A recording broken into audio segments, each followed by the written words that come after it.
A prova aérea é evento único The flying contest is a unique event in aeronautical velodrome because the pilot, in addition to the sport contest, has to participate as a navigator in the flying contest as well.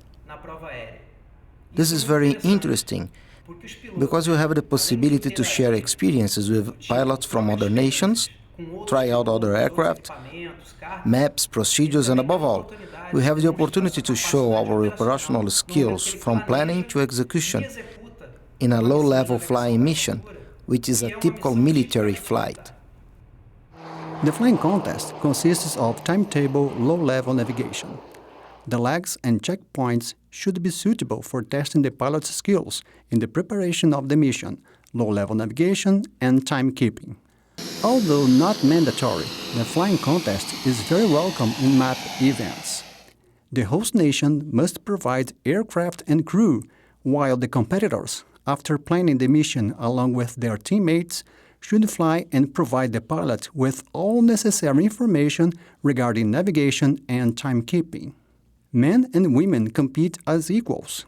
Every country decides which of its participants take part in the flying contest.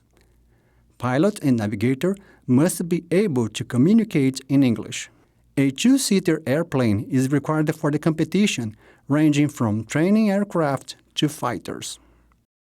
Each flight lasts around 40 minutes in a triangular route with 3 checkpoints in a constant altitude, normally around 600 feet. It is allowed for the navigator the use of maps, compass, and chronometer to check timing and displacement. Other equipment, such as GPS, is not allowed except for the organizer. The competitor is responsible for starting takeoff at the mandatory time. Takeoff performed too early or too late is penalized.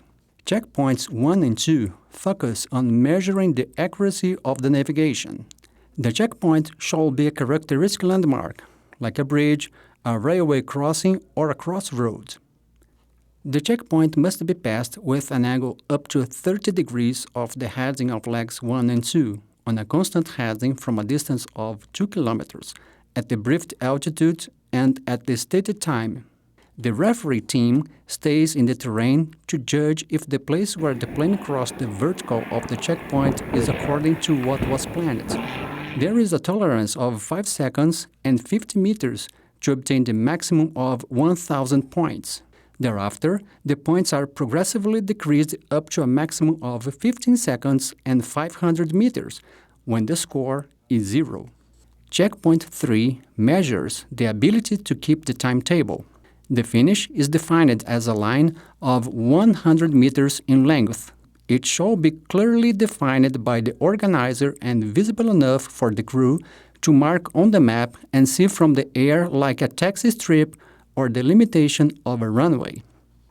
The checkpoint must be passed with an angle up to 45 degrees of the heading of the leg, on a constant heading from a distance of 3 kilometers at a given altitude. The crossing takes place at the moment when the aircraft's nose cuts the finish line. 3 timekeepers check the moment of crossing, and the correct time is the average of the timekeepers' clocks. The tolerance in this case is up to 0.5 seconds to obtain 1,000 points. Thereafter, the points are progressively decreased up to a maximum of 54.6 seconds, when the score is 0.